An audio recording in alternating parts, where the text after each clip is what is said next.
What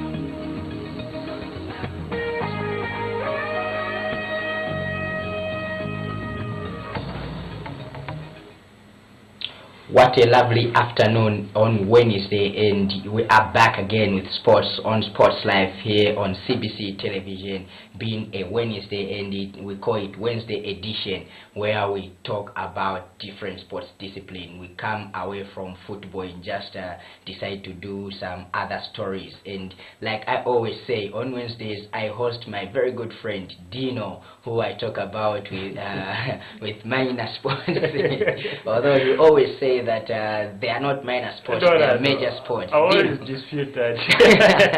Welcome to the program. My pleasure, my friend, to be here. It's been long since I hosted you. Definitely. I think it's been the last 2 weeks or so. I think it's good to be here once more, and I hope that we are ready for the program. And I'm sure the viewers are very much groomed to TV. Well, okay, Dino, on the lineup or on the program today, we're going to talk about, first of all, boxing. We'll talk about local boxing, and then we'll talk about international boxing, and then from there we'll go to another local story which has to do with bodybuilding. Of course, no, it's not so many people that do talk about bodybuilding, or like some others call it fitness, although it's not fitness, but bodybuilding. We're also going to talk about that, and you give us updates as far as the Mr. Zambia preparations are going. So to kickstart the program, let us talk about boxing in the local front. I know you had invited me to this event, but unfortunately I had to turn it down. Always. Well, it's not always. It's just that sometimes when you come, I've got circumstances which are beyond my control that I just have to be here. But this time they shouldn't be beyond your control. Wow. I think I've got my schedule is full of programs and functions to attend. But anyway, despite that, I know that I went to the function, and you can give us the update what happened and who won in terms of the boxing match that was at the event which you attended. Yeah, definitely, Lance. I think it was good actually. That last weekend, actually Saturday, I should say. I think it was full of international boxing as well as local in terms of the package on the boxing kind of world. But then back home, I think I would always say there's no sweet there's no home sweeter than your home. So I'd like to start with Zambia, of course.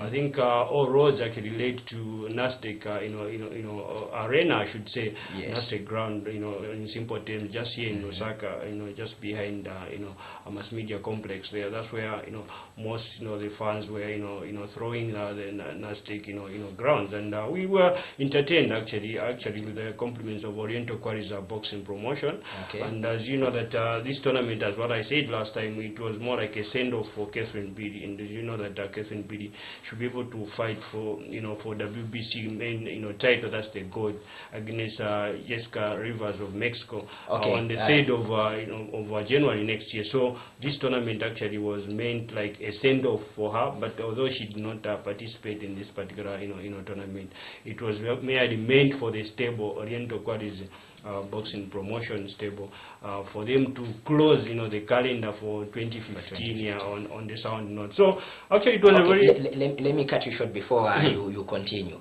You mentioned something like it was a send-off tournament of Catherine Fury. Does it mean that this time around when she's going to fight, she's going to Mexico, or maybe it's us Zambia again hosting that fight? No, actually that's what I said in the other previous program I was here. Actually, is Catherine traveling? Actually, she's going away actually to Mexico to go and face Jessica Rivers up there. So she's going out. We are not hosting Rivers in the country. Obviously, we are going for her. Obviously, that's good news to some fans out there, because most of the times we see boxing matches being held here in Zambia. As a result, when Zambians win, we always contemplate, or we always say that it's because of home ground advantage, and the coaches, or maybe the panel of judges, they are all Zambians, and the referee, they are all Zambians. No wonder Zambians win. But this time around, I think it's good news for those people who are out there, knowing that this time around, when Catherine Fury wins in Mexico, then we'll say she is really a champion, because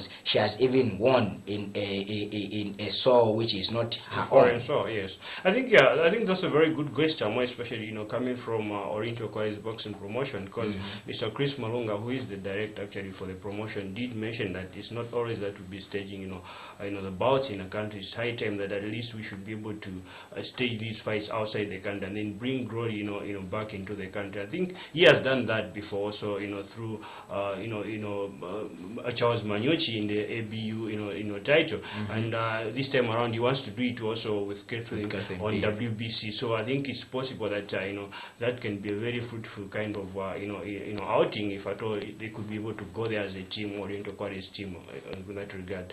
Promoting that kind of fight, actually Catherine being the #1 person in that regard, and trying to vie for WBC gold. I think that would be a very good kind of present for us as we start the new year in 2016. Well, okay, so this match or this fight will take place next year in 2016? Yeah, definitely it will take place next year on the 3rd of January, I hear so. Yeah, okay. Up there in Mexico. And does it mean that Catherine Fury is the first out of all the Zambian boxers that we have had to go and compete in this competition of WBC outside Zambia, to go and have a match outside Zambia? Is she the first one, or maybe there are some other people who have traveled out there?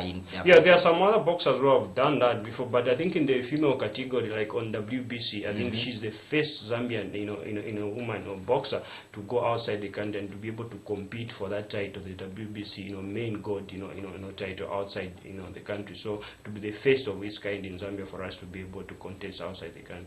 That's why I'm saying that I think it would be good that she goes there and then she gets that title and bring it back home, and I'm sure a lot of Zambians will be very happy with that kind of an achievement. And this has been a long and awaited kind of journey which mostly Zambians have been crying for us to be able to get something outside the country, not as what you said, that every time we stage the fight here and then we win. So it's high time that we also take that prestige outside the country and be able to get something from that angle.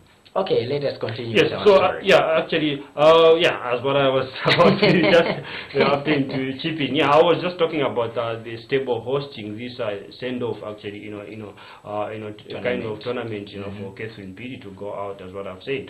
But then on the card, actually, on that particular day, there were these other boxers actually who were participating, actually, and we had the likes of Mbia Kanku, there was Rodita Muzea, also one of the female boxers, which is on Oriental Quarries Boxing and Promotion Stables. Actually, she will be going for WBC as well. Okay. So this was also a rehearsal for her to try to gauge herself as she's going for WBC. So she was there as well, and then there was also Barbara Banda.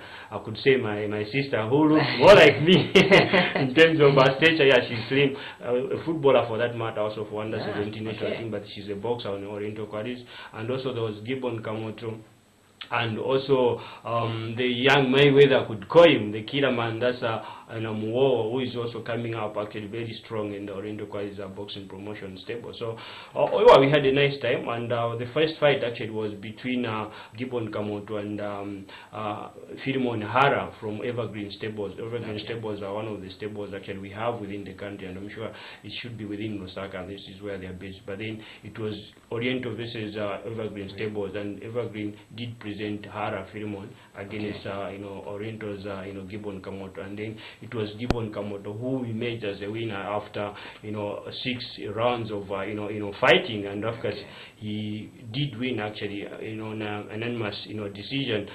That means they were somewhat equally tallying in terms of the way they were scoring, but then the judges had to score their own kind of scoring, and then that's when they came to anonymous kind of decision. So Gibbon Kamoto won actually by anonymous decision. And then the next fight was was Barbara Banda versus Kudakweshi of Zimbabwe, and Kudakweshi also, she is a footballer actually in Zimbabwe, but then she's also into boxing. So it was a fight for two footballers and also boxers. So we'd call it a local derby. A local derby more like. And then it was actually in that one, it was actually Barbara Banda, Zambia's Barbara Banda, of course, on the Oriental Quarries, cards, who emerged as a winner actually after also anonymous kind of a decision, at the end of about 4 rounds of, fighting.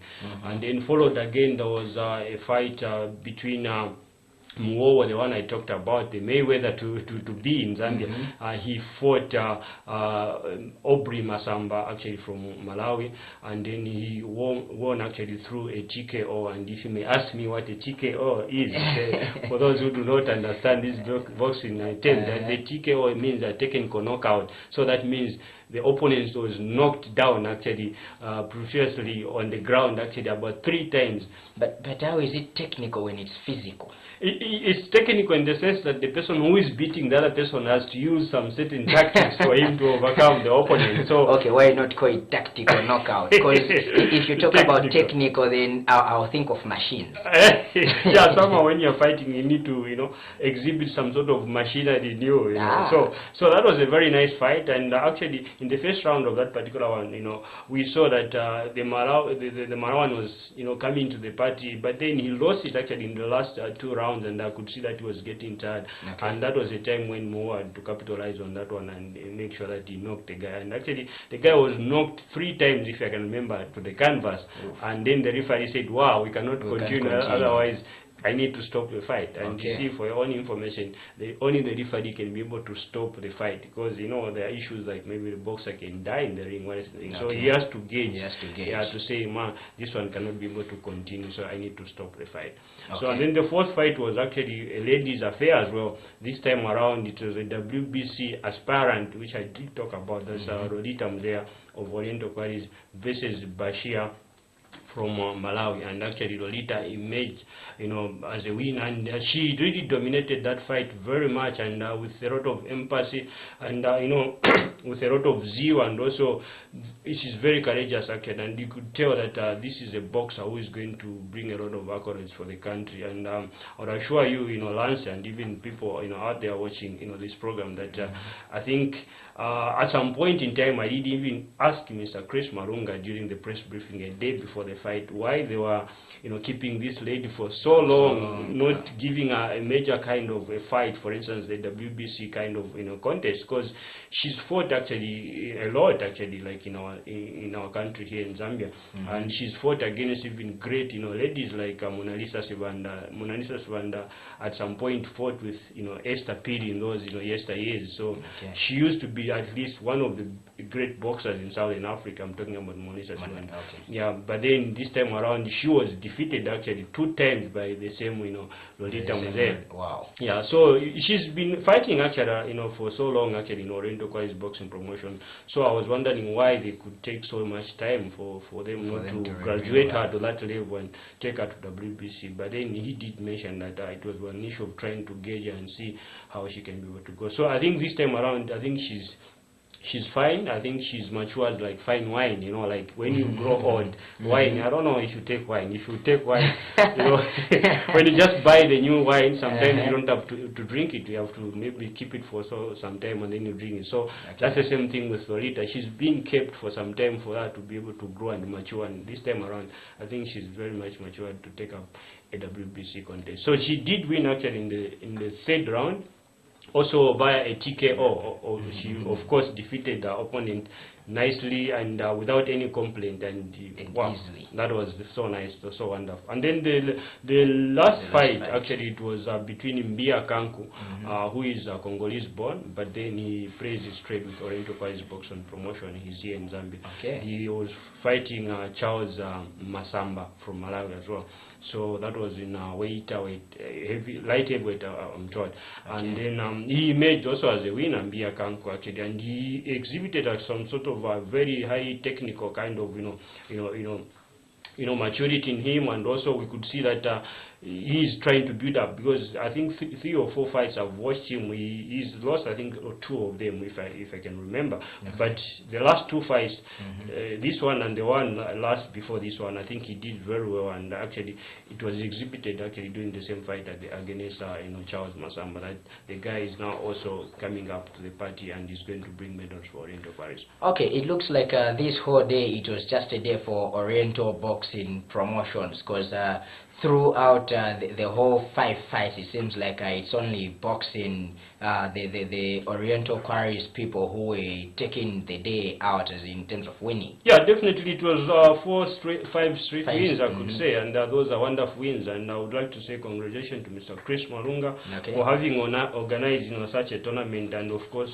coming out with 5 straight wins without any disputes. Actually, there was no disputes whatsoever in that particular kind of a tournament, and I think a plus to the boxers themselves for putting up such kind of a great performance, and also to the coach himself, Mr. Wivazulu, who did stress that he's been working so hard to make sure that he brings up the boxers to this level for them to be able to compete.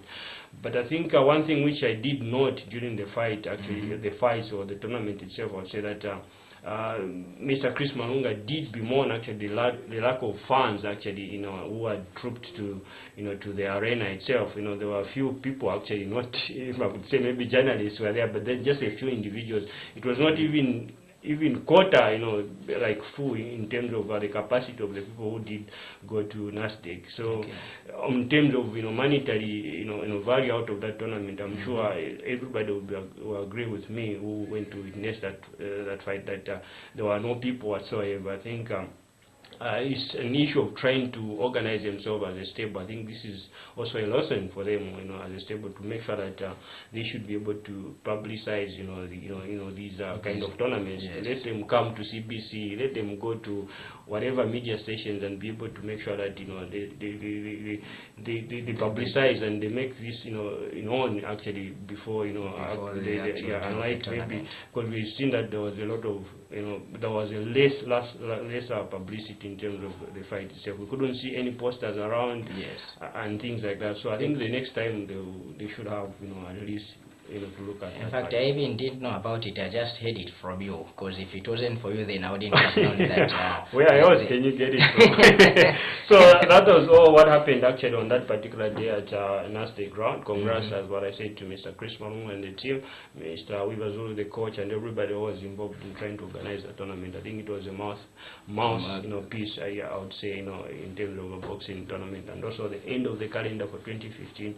On Oriental Paris boxing promotion. I think they did so wonderful for the 2015, in the season. So we're only looking up for 2016 and see where we're going to be with them. Well, okay. Thank you very much for that local analysis. But this time around, you have to forgive me. Just have to go to international, because I know the more questions that I'll ask you about that, you will still give me answers. So let us go to this fight which took place between Tyson Fury and Vladimir Klitschko. This fight also took place on the weekend, and like you said, the winner, Tyson Fury, won, how do you say it? Anonymously. Yes. Yes, so Tyson Fury won by that vote, how you say it, you people who follow much of whatever you say it. Yes, and then after winning, of course, he is the world heavyweight champion. But after winning, during the press briefing, his wife came up in social media or maybe in the news to say that despite my husband Fury being the heavyweight champion, the world heavyweight champion, I still rule in the house. I'm still the ruler of the house. And then after that, for the ladies there. and then after that, the same Tyson Fury again, he managed to confirm that by saying that his wife Paris still rules the family home, and he said this because of the fact that before the match had took place, the wife told him to say that she is pregnant. So the time he was going for the fight, he had it in his head that the wife is pregnant, and then after the fight, after winning, the wife comes out to say, I still rule the house. So instead of him opposing to that, him being the world champion, he just succumbed to that and say, wow, okay, my wife Paris still rules in the house despite me being the world heavyweight champion. Well, yeah, some sort of funny, stories. I'm sure these guys actually, they are very much deeply in love actually, and you may understand actually when you're coming from that background, from family, background with a wife and kids. They enjoy actually being together most of the times, and actually even have posting such kind of things on social media. It's not all that a big thing, like for instance where the media could be able to blow it out of proportion. They're just trying to kid around, and you know how couples normally behave. But I think the big thing is that Fury himself did win that particular fight against Klitschko, and for Klitschko, he's been dominating the world actually in that boxing category, the heavyweight, for a long time. And if you record could save me, I think he's done a lot. He's had 17 straight wins in terms of his fights, and he's only lost about 2 or 3 or so. So you can tell that Fury was against one of the biggest guns in world boxing after Mike Tyson, if you may ask me. So I think in that regard he did very, very well, and I'm sure everybody is happy there, more especially Europe, because the fact that they really wanted Klitschko to be defeated, and the time has come now that he has to relinquish that belt and be able to give it to Fury. And for Fury, looking at his age, is only 27, and Vladimir is 39. So you can see the difference there, about 12 years. That tells you that and the future is in Fury. And it's not only the age. If you can see at the picture which is on the screen, Fury is even taller than, he's shorter than Vladimir. And, we see Vladimir having that height advantage, but he was receiving knocks like he's an amateur, as if this is when he's starting. Yeah, definitely. It tells you that that was a technical, as what you say, that was a technical kind of a fight. And sometimes it doesn't matter how tall you are, but it's how you apply yourself and how you throw your punches. I would give you an example of Mike Tyson. Mike Tyson was not tall, but he would knock out very tall guys down to the floor. So that even the same thing with Fury and and Vladimir. Vladimir, I think as what I said, it should be that maybe he's in the last days of his career, and definitely I should be able to give the belt and also chance to these upcoming boxers, because Fury is at I think 7-10 fights, and I'm sure this is one actually in one of these fights he has happened to win, and against a very strong opposition. And for your own information, Ukrainians or Russians are very strong boxers, and these guys, they were brothers. There was Vladimir and then Vitaly Klitschko. His brother Vitaly is now into politics, but him has remained in boxing. But I'm sure very soon with this kind of a defeat, he might be able to stop fighting, because he's a WBO champion heavyweight and WBA a champion, and he's also IBF champion. So he has relinquished one, so he's remaining with 2. So now it's honest is also for Fury maybe to be able to gauge himself and also fight for these other remaining 2 and grab them from Klitschko. Yes. Away from that fight, we have another fight that is coming up in just in December on the weekend, where we have Anthony Joshua and Dillian Whyte taking up the stage, or taking up the ring on the 5th. They are fighting each other, and then you find that these guys have been talking bitter about each other. And we heard Anthony Joshua saying, "I'll approach the match with same attitude and the same hunger." There is attention around this fight, which gives us the more reason to go for 12-round war. And then on the other side, strong comment. on the other side, with Dillian Whyte, of course, he says, "I'm deep in his mind and his soul, and I will beat him again on December 12th. Oh, sorry, it's December 12th, not 5th. I will beat him again on that day." Meaning that when you go back into the books, in 2009, these guys had a fight again, their first ever encounter, and Dillian, of course, emerged winner. But this time around, AJ or Anthony Joshua has been doing his best in terms of training and wanting to beat this guy, or maybe to bring the record straight, so that at least they can have a 1-or draw. How do you look at it? Do you think this will happen, or maybe White would still continue making history upon this guy? Because before that, Anton Joshua, he managed to say again after the fight for Fury, he came out to say, if you put me in the ring with Fury, I would relinquish his title just there and then. You know, these are, war of words, you could say it, and normally you can hear them actually everywhere where there's a box, tournament. Even a day before the tournament, we hear this boxer, throwing all these words, heavily on the opponent just to make sure that, he defeats the opponent actually by words. But this is very much common everywhere in the world. Even here in Zambia, remember there was a boxer who fought, Catherine Piri, actually, I remember from South Africa, I've just forgotten, and Bokiwa Nonina. She said a lot of things, before the fight. But then when we went to the particular fight on that day, she was just knocked once in the first round. She was hit, I think, twice or three times on the belt. And then she started complaining. So the same thing actually with Anton Joshua and and that's the match that they had in 2008. Yeah.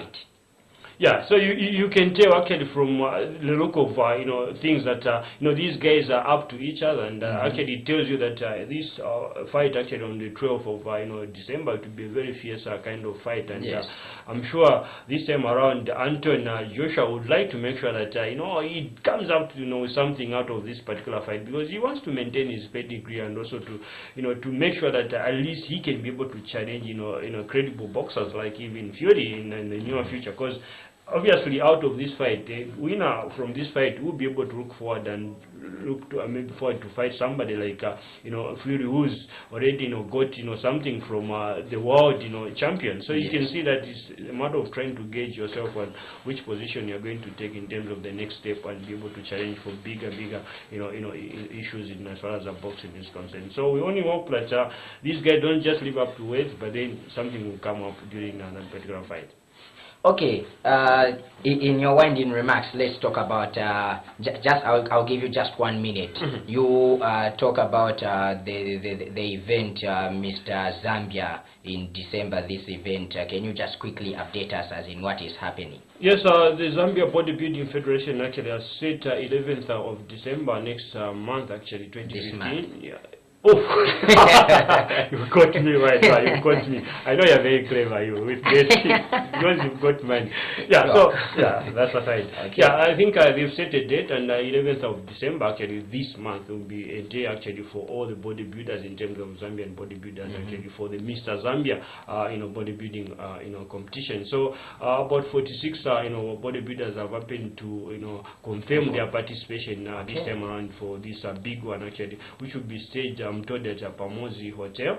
Yes, and all roads actually should be able to read to Pamozi Hotel this time to see those muscle men, and I hope that you're going to be there as well so that you can show yourself how you can be able to do. I will definitely. Yeah, and then, but the good thing is that since it's a Mr. Zambia, it should be. I was also at the view of it should be able to incorporate even other regions in the country, because sometimes when we talk about Mr. Zambia, we only talk about bodybuilders within Lusaka, maybe Matero Gym, Kawata Gym, Kawata, Kanyama, and also Mrs. and Chawama. Yeah. Yes. But this time around, I think ZBF has happened to extend their tentacles and their wings, I should say. So they've gone actually abroad in terms of trying to get other bodybuilders from other regions. So this time around, Mr. Zambia for this year, it will be graced also by other bodybuilders. Sorry, from also Copper Belt in Changa will be here, and Mufulira they will be here, and here also bodybuilders from Mansa, they are going to come for this particular tournament. So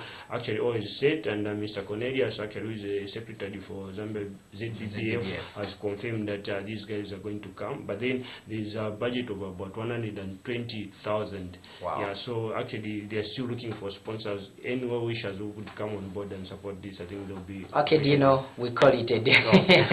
We call it a day, and we'll definitely invite you next Wednesday so that you can continue talking about the Mr. Zambia competition. Well, viewers, we've come to the end of Sports Life Wednesday edition, and this has been Professor Lance with, of course, my friend Dino, who always talks about minor sports, although they are now major sports. From me and the entire CBC team or CBC crew, production crew, is bye-bye. See you on Monday.